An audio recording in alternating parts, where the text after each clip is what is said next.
into effect, and we never had to live with it. It would be very interesting to see where those military bases are that are going to lose dollars out of the DoD's military construction budget, because I bet there are a bunch of places where that is going to be where if it were actually to happen, it would be a gargantuan political loser for the president.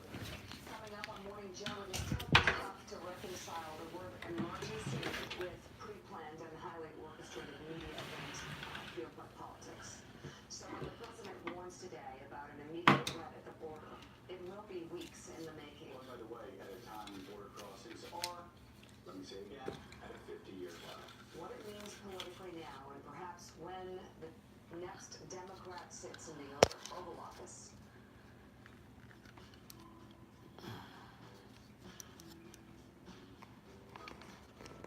Watch the biggest stars in golf with PGA Tour live on NBC Sports Gold.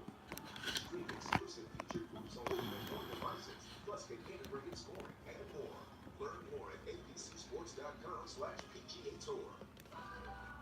Bell, Bert, I'm off to college. I'm not going to be around. I'm worried about my parents' retirement. Oh, don't worry. Voya helps them to and through retirement. Dealing with today's expenses, Like college. so I'll help you plan and invest and protect for the future. Will it be okay? Without me? Small magic deposit space.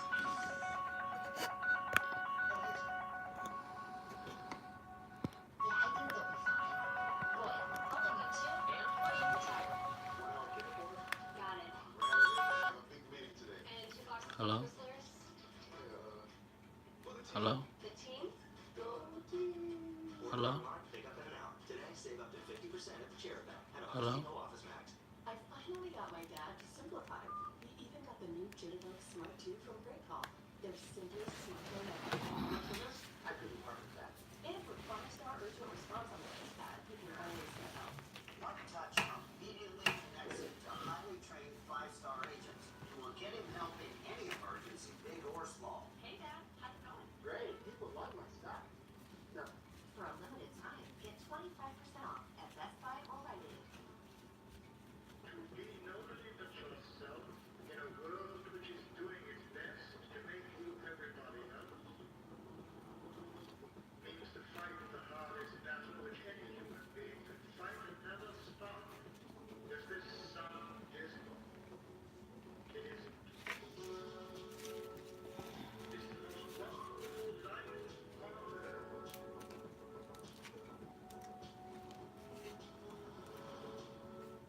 Oh, I'd never pay that for a hotel. How'd you do it? Yes. With Trivago, you can search for the hotel you want. Select the dates, and Trivago will compare the prices for that hotel from hundreds of websites worldwide to find the ideal hotel for you. Hotel Trivago. As a fitness junkie, I customize everything. Bike, wheels, saddle. That's why I switched to Liberty Mutual. They customized my insurance, so I only pay for what I need. I insured my car and my bike. My cabs are custom too, but I can't insure those. Which is a crying shame. Only pay for what you need. Liberty, liberty, liberty, liberty. Do you get all crisscross? Show me the crown. Show me homecoming. Baby sloth videos on YouTube. Mind giving someone else a turn? Oh, yeah, I made myself a little comfortable here. I got a pizza for Amy. Yes, that's me. Xfinity lets you search Netflix, Prime Video, and YouTube with the sound of your voice. And I don't have my wallet. So, That's simple, easy, awesome.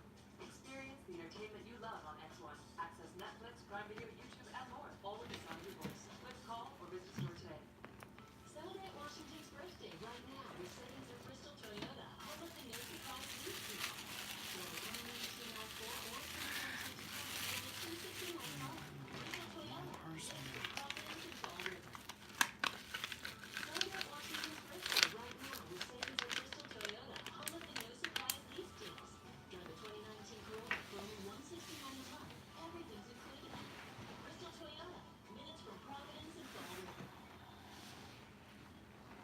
Houston.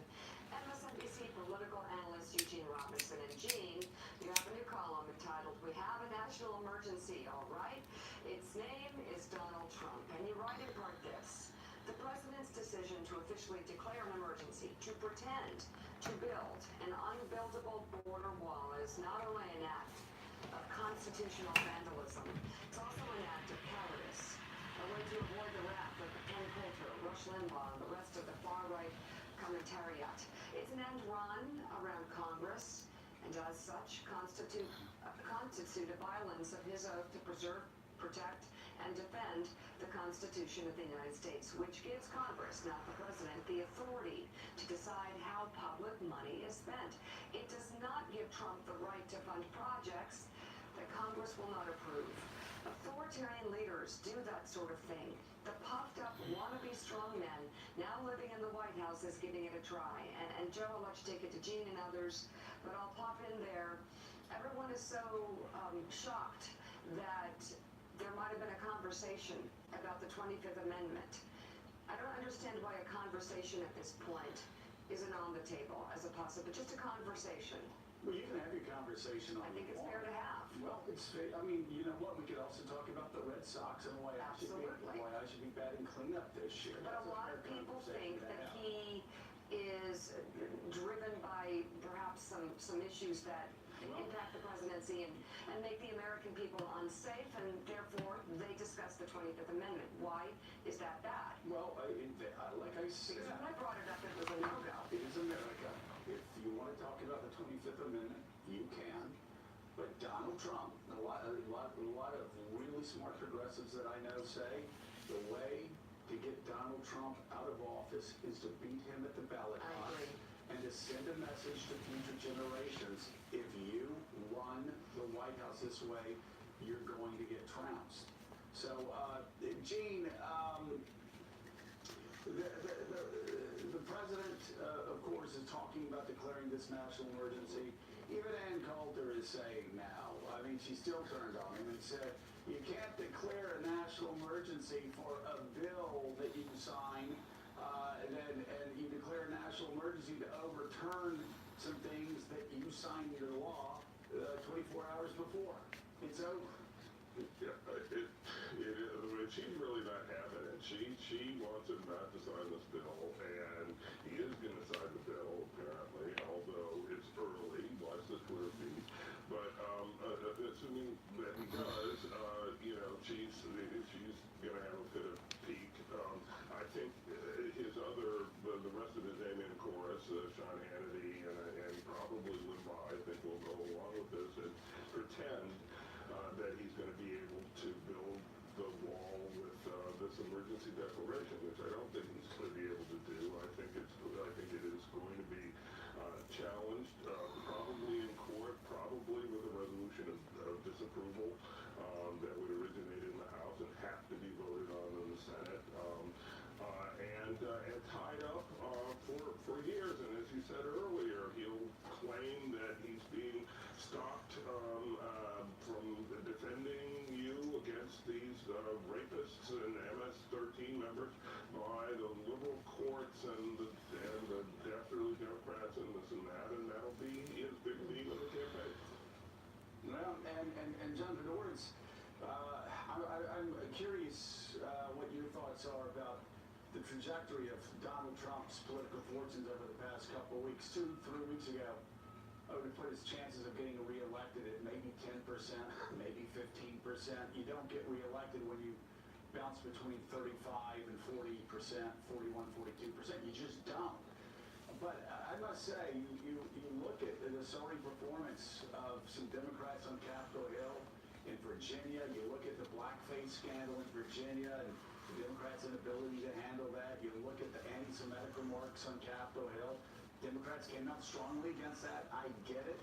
But now you look at Staten Island, or not Staten Island, you look at Long Island City, you look at Queens, you look at all of this, and suddenly you look at New York state legislature applauding late-term abortion bills, and suddenly you have given Donald Trump, and more specifically Stephen Miller, their closing argument that would make them competitive in 2020 if the Democrats keep acting this way. Right. Well, I mean, I think as Donnie said at the beginning of the show, we see a roadmap in the Amazon cancellation of Long Island City, which is, you say, the left-wing Democrats cost $25 Americans, and extrapolate that from the 8 million in New York to the 330 million in the country. These are the jobs that they're going to kill if you get them reelected. Now, I think that Trump, we see a huge missed opportunity for Trump over the last couple of weeks and a misreading of the polls. So he goes down to 35 during the shutdown, right? The shutdown's over. All the polls have him going up 6 to 7 points, right? So he's back at like 42, 43.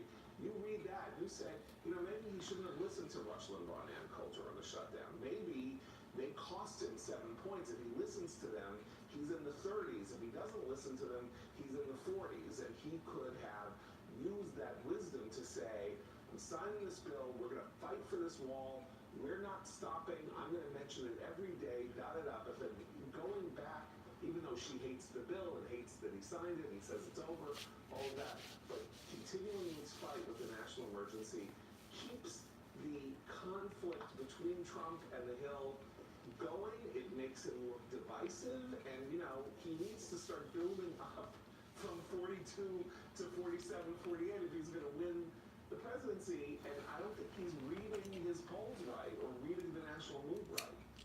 Coming up on Morning Joe, an update on what's really happening at the border. NBC's Julia Ainsley has that reporting next on Morning Joe.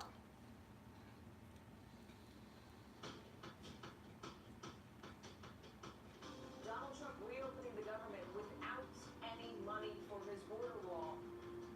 Former Trump advisor Roger Stone now in federal custody. Stone was arrested by the FBI in Florida. Tonight's other major piece of new reporting broken by NBC News.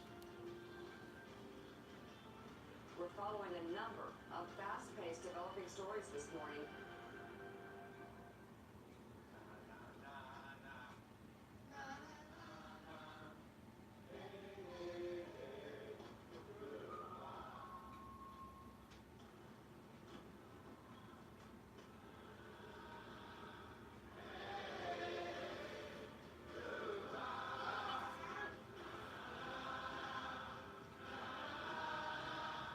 First 6 months of protesting, available only on the next generation of GMC Sierra.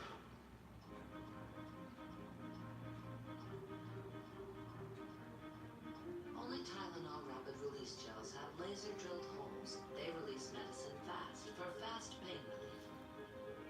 Tylenol. From 2 stories to 20, from ready apps to emergency response. Whenever damage strikes, call on the cleanup team that's faster to any size disaster at 1-800-SUPRO, like it never even happened. How do these other OTC medicines compare to Zyzol? Well, looky here. Zyzol works faster than Claritin and lasts 6 times longer than Benadryl. So for the latest and powerful relief that's just as effective in hour 24 as in hour 1, you might as well take Zyzol. For every home project, HomeAdvisor finds trusted local pros.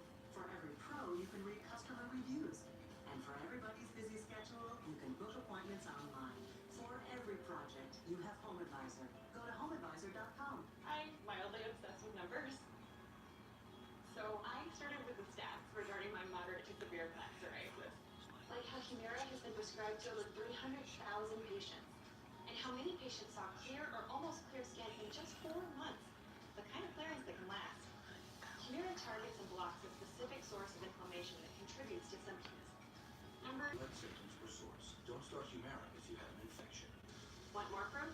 Ask your dermatologist about Humira. This is my body of proof. When your small business, are you drowning in debt? Struggling just to make minimum payments? It's not your fault. Serious debt can happen to anyone, but there is hope. Our debt-free program has helped thousands of good people, just like you, eliminate their credit card debt. Call us today, and we will dramatically reduce your credit card debt down to just a fraction of what you owe. The call is free. The consultation is free. Take control of your Too many commercials. of your life again. Call now to see how our debt-free program can work for you. But that's what he does. Where does he think his base is going? And Ann Coulter tweets. Ann Coulter doesn't even have a television show. I don't understand why he has this pathetic, sniveling fear against these people who basically, at the end of the day, have no claim on anything he's going to be able to do or not do. Well, it's for me, this remains the central mystery of Donald Trump's presidency. The central mystery, even more than the Putin relationship, and it is, why Donald Trump has chosen to limit himself to a 33% base. The hardest right, for the conspiratorial right, the talk radio right. And I haven't understood that because his supporters would stay with him as he moved, not to the middle, but if he just took traditionally conservative positions, if he didn't make up crises at the border, if he supported free trade, if he supported balanced budgets, if he supported a strong stance against Russia, if he supported fighting against Iranian expansion and ISIS expansion and Russian expansion in Syria, like if he did all of those traditionally conservative things, well, he would be even more popular. So it is a fear, but I think, Susan, the fear comes from the fact that he, and I'm not saying this, I'm not being glib, he's not a conservative. He's a lifelong Democrat. He has supported Democrats, through his mid-60s, gave them hundreds of thousands, if not millions of dollars in political contributions, always supported Democratic candidates, and he just thinks this is what you have to do if you are going to play the role of a Republican. Right, and because the president has no core values, he's also now proven that he's basically a simpleton when it comes to governance. I don't think he's gotten beyond Schoolhouse Rock in understanding how things get done. And the only lens he can look at it through is a political lens. And that's what's really so frightening about what he's trying to do now, is that he's not saying this is a policy I believe in. He's trying to do something to help him with his political base. Now, yes, all elected officials, worry about, their voters. But the way the president's doing this, he almost doesn't care, because if it goes to the courts, he's fine with that, because he'll just say, look, I tried, and you need to reelect me so I can get it done. So that's really the most disgusting part. And I'm very concerned about seeing what Republicans stand up to him, Joe. I'm old enough to remember an op-ed that Mitt Romney wrote and said that he's going to stand up to the president when right, not on tweets or anything. And I'm very curious to see what Mitt Romney does later today. Boy, I tell you what, it's very important for Mitt Romney to stand up and speak out against this manufactured emergency. It's not one. It's going to be overturned in the courts. We saw yesterday, actually, Marco Rubio appeared to speak out. Good for him. Susan Collins appeared to speak out. Good for her. There were a few people that spoke out. I would expect the Freedom Caucus, if they actually are about the Constitution, to speak out against this, because this is such a constitutional violation, Brian Klaas. I really don't think they have any other option. And since we're pretty sure the courts are going to overturn this phony emergency crisis, what is, Brian, the long-term impact on not only the Trump presidency, but on Madisonian democracy? Well, I think you have a series of impacts that are going to last for a long time. First off, there is the normalization of authoritarian-style behavior within the Republican Party. I mean, voters are demanding this, right? You have people who are cheerleading President Trump for doing the national emergency, for usurping checks and balances. And that doesn't go away when Trump leaves office. That becomes a normal expectation. And then beyond that, you also have the risk that we end up having this come back when the Democrats are in power. And some Democrats might be excited by that idea, but it's a breakdown of norms. It's a vicious circle where every president starts to just chip away at these institutions that have been the bedrock of American democracy for centuries. And it gets worse every time somebody does it. So even if he just floats this, even if he gets blocked, it still does damage. It creates this normalization of those authoritarian practices in American politics. All right, thank you so much, Julia, Ainsley, and also Brian, thank you as well. And Brian, the Twins are looking pretty good this year. Oh, boy. I'm hopeful. Pitchers and catchers just started, so it's looking good. Yeah, no, I'm hearing some good things about their pickups in the off-season. Should be interesting. Okay, Brian, thank you. Justin, this hour, President Trump could soon be getting an official Republican primary challenger. Former Massachusetts Governor Bill Weld is in New Hampshire this morning, where he is launching a presidential exploratory committee. Weld was the vice presidential nominee on the Libertarian ticket in 2016, but switched back to the GOP last month as he moves towards challenging Trump. John Hyland, what do you think? I think that it's a super interesting thing on its own, Joe. I think Bill Weld obviously is a guy who has had considerable political success in the past when he was the governor of Massachusetts and is a man of some estimable qualities. I wouldn't necessarily think that he's a man for Donald Trump's Republican Party. This is a party that's much more populist. He's a classic Brahmin kind of character, but I will say that I think that what's most interesting about it is he, when the history of all this is written, is Bill Weld the crack in the dam? Is he the first Republican who steps forward and says, yes, Donald Trump is challengeable from within the party, and does this give courage to other Republicans, whether they be John Kasich or Larry Hogan or others, who have it in mind right now that they might want to try to take Trump on the Republican primary, and they see Bill Weld and they say, well, look, looks like the waters might be warm enough to dive in. All right, coming up, apparently our producers think we need a little extra help. They brought in an expert to teach us to speak English. The so-called guardian of grammar joins us next on Morning Joe. All right, first academic alert. Wiggum, Ralph. No, Ralph. This means you're failing English. Me fail English? That's impossible. Ways to lose stubborn belly fat. Metal vibration therapy.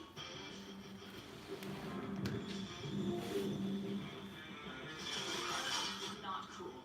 Freezing away fat cells with cool sculpting, now that's cool. 10 and about 150 pounds, Kaufman managed to pin down the 5-month-old, nearly 40-pound animal. I was able to kind of shift my weight and get a foot on its neck. And at that point, I stepped on its neck with my right foot. A couple minutes later, it finally stopped moving, and then jaws opened, and I was able to kind of scramble back up the hill and get the heck out of Dodge. Bloodied and injured, Kaufman ran 3 miles before finally finding good Samaritans on the trail who helped him to the hospital. Don't break an ankle along with getting attacked by a mountain lion. With wounds to his face and arms and nearly 30 stitches later, Kaufman says he's lucky to be alive. There was a point where I was concerned that I wasn't going to make it out of it. Luckily, that wasn't the case. And this is the end of that trail where Kaufman managed to find help and arrive to the hospital. Wildlife officials say he did everything right in fighting off this mountain lion, but Kaufman says that he knew to pin down the animal's back legs because of his experience playing with his own house cat. And John and Allison, if you're wondering just how rare these types of attacks are, more people died from lightning strikes last year than have died from mountain lion attacks in the last century.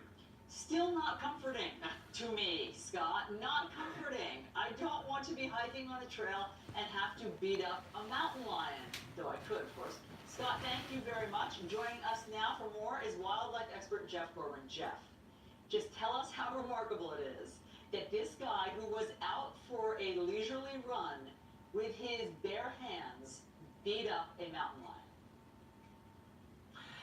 Allison, I gotta tell you, this is a Herculean story of survival, and Mr. Kaufman did everything right to survive this potentially deadly attack.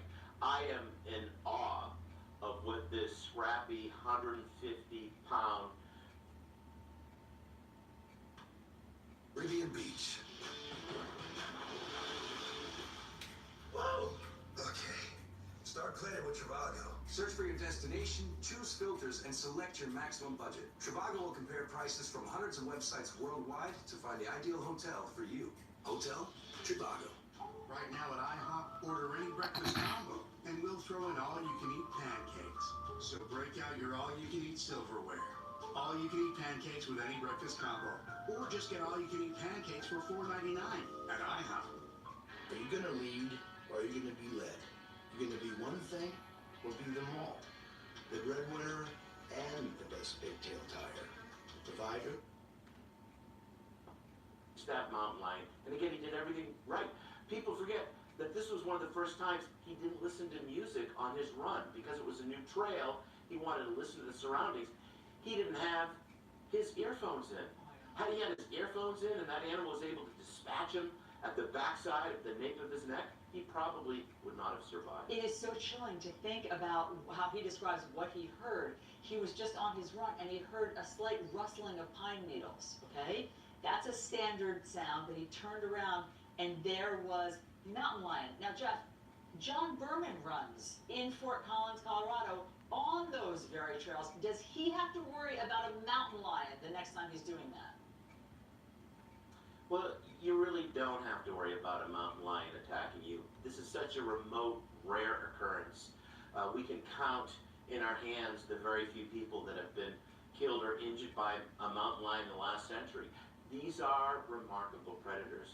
These are one of our most celebrated, successful wild felines, guys. They are successful from Canada down to Argentina. This is a cat that can leap from a branch 60 feet up in the treetops to the forest floor below. It can move 10 miles an hour over long distances to pursue prey.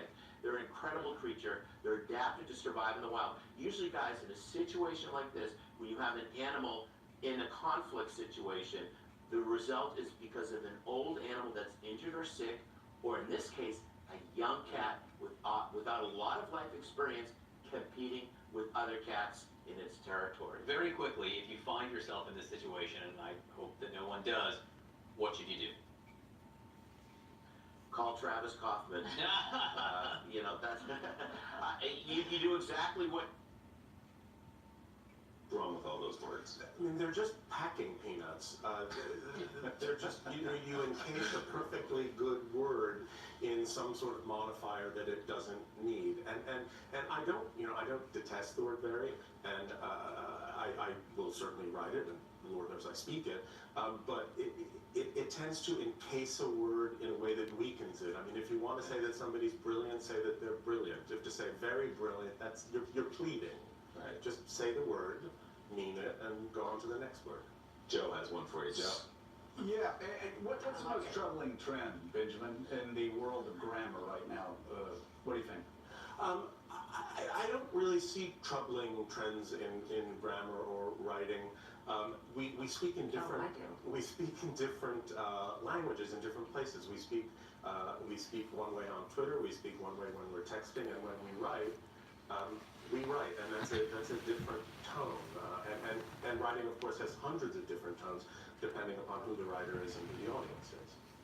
So you don't see texting, social media, you don't see smartphones actually dumbing us down when it comes to grammar? No, if anything, I think they're making our language more vibrant and more fun, and I think that words should be fun. I'm going to just have to push, as somebody who has a 14-year-old and an 11-year-old, boy, I beg to differ. I mean, you call it fun, but just basic spelling and grammar and just is gone. Just the word you is not Y-O-U, it's you. So I guess it's all semantics at the end of the day, but Joe, and I have a feeling you feel the same way because you've got young kids at home also. Boy, it's a different world. I mean, I see writing. Yeah. Go ahead. I see writing by writers that is intended for publication. I can't really speak to how teenagers write because I don't know a lot of teenagers. One thing I wonder though, and Johnny just touched on it, when you're in school now, you don't need to learn how to spell, for example. It's true because you have everyone has a computer, so they don't check your spelling. Grammar is on autocorrect. How much does that affect the way we actually know how to use our words? Well, I think that it's important to know how to spell it. Maybe it's just because I take pride in all the little gold stars I used to get when I would take spelling tests. I didn't get those. And I do have a section in the book in which I admit, of course we all have spell check and we all type with spell check turned on, and I do, but I do think it's important to know how to spell. It's important to know how to punctuate. And so there's a section about words you're probably not spelling correctly that it would be nice if you did. And by the way, for the record, I have 2 grammar school kids. They're still drilling spelling into them, writing with a pencil and getting it all done. I have two very important questions. One, how do you feel about adverbs? I love them. Love them. I love them. Because there are many, as you know, many people in your business are like the adverbs, no adverbs. No, I love it. That's why there's a great big honking adverb in my stuff. You love adverbs, and I already know the answer to this. You're good with emojis, right? I am very good with emoji is good. So Joe Scarborough, don't give me a hard time when you did this morning when I sent you that middle finger emoji. This grammarian says it's all good. It's all good. You sent him hearts and you know it. The monocle. You did. Benjamin, I'm wondering, you said the semicolon is underappreciated. Why? I think that people think that semicolons are snobbish, and I think that, I mean, many writers who should know better have said very silly things about semicolons. I love semicolons. They do a wonderful job of holding together two discrete thoughts that shouldn't be separated by a period and shouldn't be connected with a comma. It's this lovely sort of pause. We could spend 3 hours with these. Very quickly, Oxford comma, yes or no? Of course. Okay, good. I agree with that. So Benjamin Dreyer, so thank you. The book is Dreyer's English. Correct answer. And utterly, there's your adverb, correct guide to clarity and style. And this segment was approved by John Meacham, most importantly of all. Thanks so much. Joe? Yeah, and now time for final thoughts. Why don't we just lob it to Donnie Deutsch? Donnie, Oh, wow. Yeah, I mean, how bad of a week was it for Democrats? It was as bad as it gets, but the good news is the Yankees are 6-1 favorites to win the World Series. And Joe, I know you like to hear that because basically that means you're underselling the Red Sox, and that's when they work. Oh boy, here we go. Don't start it. And you guys don't start a fight there. It was a great week. Everyone have a great weekend. Stephanie Rule picks up the coverage right now. Thanks so much, Mika. Thanks, Joe. Hi there. I'm Stephanie Rule. This morning, presidential power. In an hour, President Trump expected to sign the government spending compromise bill, avoiding another government shutdown. He's also expected to declare a national emergency on the border as a way for him to get $8 billion in wall funding, leaving many in his own party worried about presidential overreach. I think he needs to tread lightly here. It would be a mistake for the president to invoke his national emergency powers. And declassified, former Deputy FBI Director Andrew McCabe is facing bipartisan pressure to now testify after claiming the Justice Department talked about ways to remove President Trump from office. But it is not all about Trump. New excerpts obtained by the Washington Post show McCabe going after his former boss, Jeff Sessions, saying Sessions thought the FBI was better off when it, quote, only hired Irishmen. What does that mean? And by now, Amazon cancels its plan to build a second headquarters in New York City. Did a few outspoken critics ruin a prime deal and cause a big tech company to rethink coming to the Big Apple? We begin this morning with the president replacing one political standoff with another. In 1 hour from now, give or take just a few minutes, the risk of another government shutdown will likely be off the table. But President Trump is expected to simultaneously declare a national emergency to build his wall, opening the door to political backlash from both parties. And a legal fight that could potentially go all the way to the Supreme Court. I have a great team here to break all of it down, but first, we are looking forward to a big Rose Garden ceremony later today in which the president is expected to announce that he has finally figured out a way to pay for his wall. First thing he is set to do, sign that bipartisan bill to keep the government up and running and take the threat of another government shutdown off the table. But he's also expected to declare a national emergency to free up even more money for the border. He already has about $1.4 billion for fencing through this legislation. Then NBC News has learned that the president will take $3.5 billion from a military construction budget, $2.5 billion from a DoD anti-drug program, and another $600 million in drug money recovered by the Treasury Department. That is about $8 billion right there. Simple, right? Except that's just the beginning. By declaring a national emergency, the president will open up a huge can of worms. The first thing that could happen, congressional Democrats introduce a resolution of disapproval to overturn the president's declaration. If that happens, the House will almost certainly pass it, and it will go to the Senate, where it could pass with a simple majority vote. And here's the thing. Even though Republicans control the Senate, there's a very good chance that a handful of Republicans will oppose the president and they will support the resolution.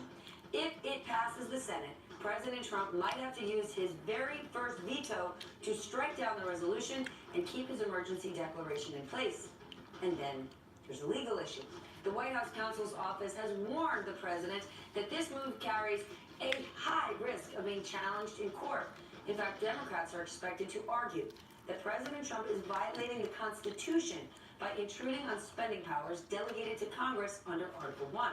Plenty of Republicans, including Ron Johnson, Rand Paul, Marco Rubio, and Susan Collins, are also warning that the president, he is walking a very fine line. I do not see the grounds for declaring a national emergency. I think that's dubious from a constitutional perspective. At the end of the day, the Justice Department has reportedly told the White House that the declaration is likely to be blocked in court, so it's not clear if this can even work the way the president wants it to. And then there's the precedent it sets, something particularly problematic for many Republicans, including then Governor Mike Pence back in 2014. Let's look at this. Signing an executive order, giving a speech, barnstorming around the country defending that executive order is not leadership, the likes of which we practice every day. And if the President of the United States, if he were to go through with this, I think he's acting outside the consent of the governor, and he's not providing real leadership to solve this intractable issue facing our country in the way the American people would expect a leader to do. That again was Mike Pence back in 2014. I want to bring in NBC's Kristen Walker live at the White House. Okay, Kristen, set the stage for us. What's going down? Well, essentially, Steph, President Trump in just hours is going to trade one political crisis for another. The government's going to stay open overnight. You had Congress essentially passing the funding bill, so the president's going to sign that at some point today. But he is going to declare a national emergency, as you pointed out, setting up what could be a constitutional clash. Now, in the Rose Garden, the president's going to make the case that there is a crisis at the southern border, that this is what he was elected to do, that Democrats are not working with him on funding for the border wall, and therefore he's taking this drastic step. Let's talk about the political fallout and then the legal fallout, which you set up as well. The political fallout. Expect President Trump to campaign on this in 2020, because of course there are going to be those legal challenges that you mentioned. This is undoubtedly going to be something that he is going to aim to use to rally his base. But even some conservatives aren't satisfied with this move. You have Ann Coulter overnight essentially saying, look, this isn't good enough because it's going to be challenged. You were put in office to get the border wall built, and this is going to make sure that the building of that wall will be delayed. But Democrats are going to campaign on it as well. They'll likely make the case it's overreach. You heard House Speaker Nancy Pelosi start to make that case. And then they're going to say, look, he initially promised Mexico was going to pay for the wall. That's not happening. So I think this is going to be a very fraught battle out on the campaign trail. Now let's talk about the legality of all of this. You already have states all across the country threatening to sue. California, the governor of Puerto Rico saying that he could potentially sue as well. The White House responding, digging in, saying that they are prepared for legal challenges, even though they were warned by the White House counsel's office that this might not stand, Steph. So this could go all the way to the Supreme Court. Oh, heavens. I want to bring my panel in. Eugene Scott, a political reporter with the Washington Post. My friend Tim O'Brien, executive editor of Bloomberg Opinion and a Trump biographer. Michael Pesca, host of Slate's Daily Podcast. And Charlie Sykes, who I'm thrilled is in town. Excuse me. He's the editor-in-chief of The Bulwark, a conservative website and podcast. Eugene, to you first. Publicly, the administration and the president's allies are defending this move. But behind closed doors, are they not worried that this broader plan is going to blow up in their face? They certainly are, based on some of the aides we are talking to, because not only is the border wall unpopular, declaring a national emergency for a border wall is unpopular. There's been no proof to many of these voters on both sides of the aisle that a border wall is necessary, and they don't have proof that this national emergency fits the traditional definitions of an emergency. Some of the areas in which the president is looking at transferring funds include military projects, drug forfeiture funds, and there's just concern that other projects that really need to be funded won't be funded now to fund the president's pet project. We just have to remind our audience, the president has and will say he is checking this off his list as far as fulfilling campaign promises. He hasn't. Remember, the president said he wanted to build a wall and Mexico would pay for it. Now we are talking about $8 billion of our money. Charlie, I want to pay what Marco Rubio said a few weeks ago about the risk of declaring a national emergency. Take a look. It's just not a good precedent to set in terms of action. It doesn't mean that I don't want border security. I do. I just think that's the wrong way to achieve it. It doesn't provide certainty, and you could very well wind up in sort of a theatric victory at the front end and then not getting it done. Okie doke. So today we're going to get the theatrics, and the president will spin this as a win. What's your take? Well, this is the worst case scenario in a lot of ways for Republicans. This is their nightmare scenario. What Republicans, well, Republicans like if Marco Rubio actually sticks to that. Look, the precedent this establishes is dramatic. I mean, this is reckless. It's dangerous from a constitutional point of view. It is likely to backfire. But imagine from the point of view of conservatives that Donald Trump actually goes to court and the courts establish a firm precedent of executive power, untrammeled executive power, to override Congress's ability to appropriate. Think about the